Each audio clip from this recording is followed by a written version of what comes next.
Hello, friends. Welcome back. Today, we are going to have a conversation that most men never hear in their entire lifetime.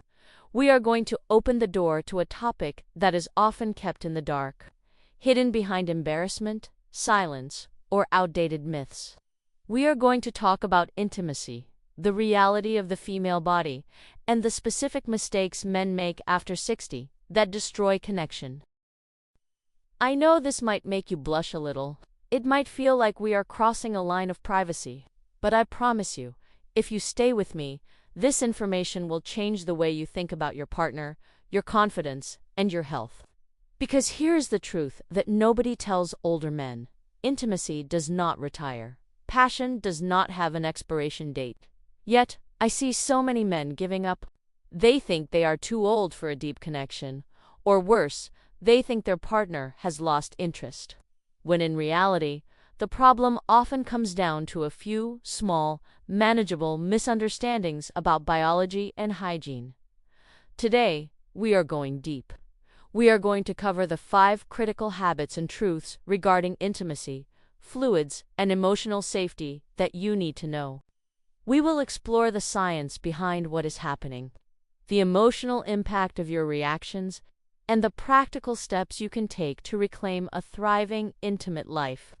Let's begin with a fundamental truth that sets the stage for everything else. The biggest barrier to intimacy after 60 is not lack of ability. It is a lack of understanding. The first major area we need to address is the concept of cleanliness and the biology of fluids. This brings us to the first and perhaps most common mistake men make: thinking that natural fluids are dirty. This is the root of so much shame and disconnection in the bedroom. Many men, often due to a lack of education or old societal taboos, react to natural vaginal fluids with hesitation or even disgust. They view moisture as a sign of misunderstandings or poor hygiene. This reaction, whether it is a subtle facial expression or a verbal comment, can be devastating to a woman's confidence. So, let's look at the science. Vaginal fluids are not random moisture. They are a biological masterpiece. They are produced by 3 main sources in the female body. First, you have the Bartholin's glands, which secrete a silky fluid specifically to reduce friction.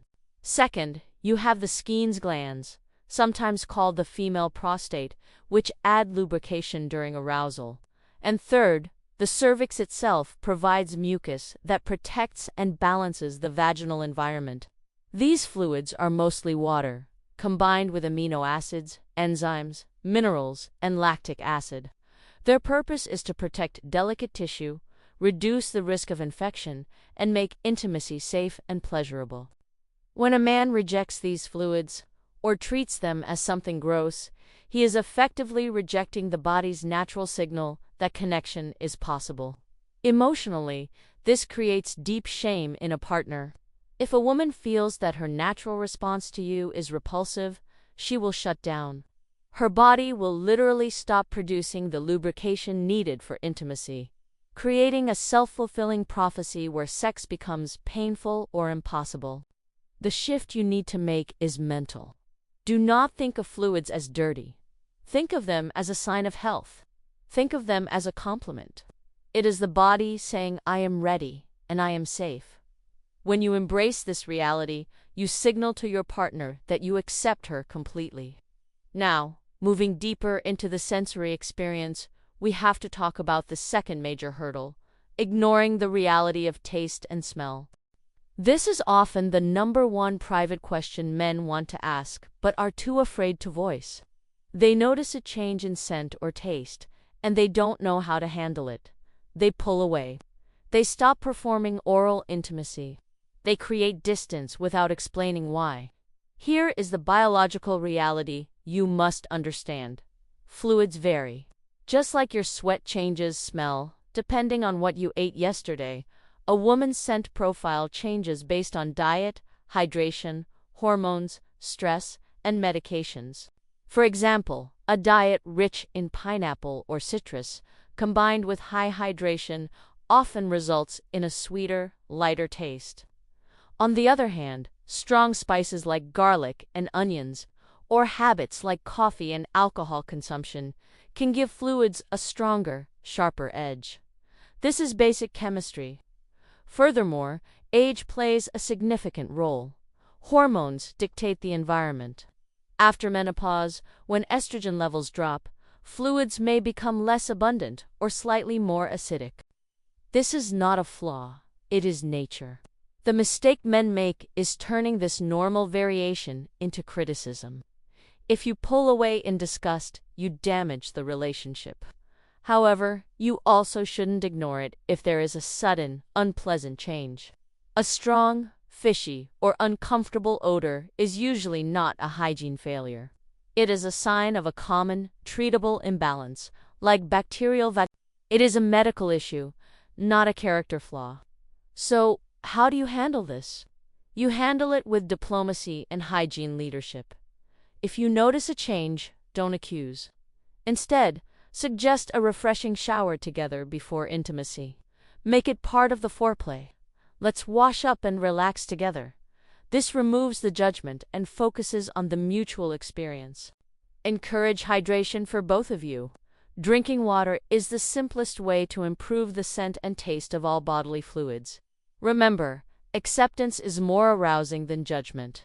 This leads us directly into a topic that is critical for your health, yet almost never discussed in senior circles: the mistake of overlooking safety. There is a dangerous myth that sexually transmitted infections, or STIs, are only a young person's problem. This could not be further from the truth. In fact, rates of STIs are rising rapidly among people over 60. Why? Because many seniors, who are perhaps entering the dating world again after a divorce or the loss of a spouse, assume that because pregnancy is no longer a risk, protection is unnecessary. We need to answer the question: is it safe to be intimate with fluids? For healthy monogamous couples, yes. Fluids are mostly water and enzymes. They are biologically less risky than many other things we do. However, fluids can carry infections just like blood or semen. Chlamydia, gonorrhea, herpes, and others do not care about your age. The risk increases significantly if you or your partner have issues like bleeding gums, mouth sores, or ulcers, which provide a direct pathway for viruses and bacteria. The mistake here is assumption. Men assume she looks clean, or we are too old for diseases. This assumption can be fatal or life-altering. The solution is radical honesty. You must have the health conversation. It is not unromantic to ask for a test. It is an act of care. Saying, "I care about our health. Let's get tested together so we can be completely free and relaxed," is a powerful move. It builds trust. True intimacy comes from knowing you are safe. Don't gamble with your health because you were too embarrassed to ask a question. Now, let's address the fourth habit, which is the silent killer of relationships: staying silent out of embarrassment. I have seen countless couples lose their connection, not because of a lack of love, but because of a lack of words. Maybe there is a change in smell. Maybe you have a question about safety. Maybe you are curious about trying something new. Or maybe you are experiencing performance anxiety. But instead of speaking, you stay silent. Silence is a vacuum. And in a relationship, that vacuum is filled with insecurity. If you stop being intimate and don't say why, your partner will create a reason in her head. She will think, "He doesn't find me attractive anymore," or "he is seeing someone else," or "I am too old." Biologically, bodies change constantly. After menopause, after an illness, or even after a change in medication, things will feel different. If you hide your concerns, the other partner feels rejected without explanation. The fix here is communication with kindness. You need to develop a vocabulary for intimacy that isn't crude, but is clear. If you are having trouble maintaining an erection, say it. "I want to be close to you, but my body is reacting slowly today. Let's just hold each other." If you are worried about a scent, say it gently. "I notice things seem a little different today. Are you feeling okay?" Breaking the silence prevents the shame from taking root. It turns you and your partner into a team, solving a puzzle together, rather than opponents fighting a battle. Finally, we arrive at the most important point. The number one mistake men make is forgetting the emotional power of acceptance. This is the secret sauce. This is the lesson that changes everything. We often think of intimacy as mechanics, blood flow, friction, timing, but the strongest performance enhancer you will ever discover is your partner feeling fully accepted by you. When a man embraces his partner fully, including her fluids, her aging body, her changes, and her senti, communicates a profound message. He says, "I accept you completely. I trust you. I love every part of you."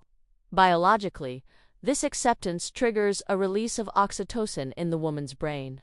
This hormone lowers cortisol, which is the stress hormone. When stress drops and safety rises, a woman's body naturally relaxes. This relaxation is physically necessary for arousal and natural lubrication. By accepting her, you are literally making her body more responsive to you. It heals years of quiet shame she may have carried about her own body. It makes intimacy joyful, playful, and fear-free. The biggest mistake is treating sex like a test you have to pass. It is not a test. It is a playground. And the entry ticket to that playground is making your partner feel like she is the most beautiful, safe, and accepted person in the world. So, how do we put all of this into a practical action plan for you, starting today? First, treat hygiene as a team sport. Normalize showering together. Normalize drinking water. It improves everything from energy to intimacy. Second, have the brave conversation. If you are in a new relationship, suggest testing. If you are in a long-term marriage, ask her how she is feeling about her body and tell her how much you appreciate her. Third, challenge your own mindset. If you feel that initial reaction of gross or dirty, catch yourself. Remind yourself that this is a biological sign of life and health. Reframe the narrative in your head. And finally, never underestimate the power of touch without expectation. Sometimes, the pressure to perform kills the mood. Try being intimate without the goal of a climax. Focus on the connection, the skin-to-skin contact, and the acceptance. You will be surprised at how often this low-pressure approach leads to the best experiences of your life. Passion doesn't retire. Your 60s, 70s, and even your 80s can be your most connected years. But it requires you to let go of the shame, understand the biology, and communicate with love. Thank you for spending this time with me. If this conversation was helpful, or if it opened your eyes to something new, please take a moment to subscribe. It helps us continue to bring these honest, necessary guides to men like you. Until next time, take care of yourself and take care of your connections.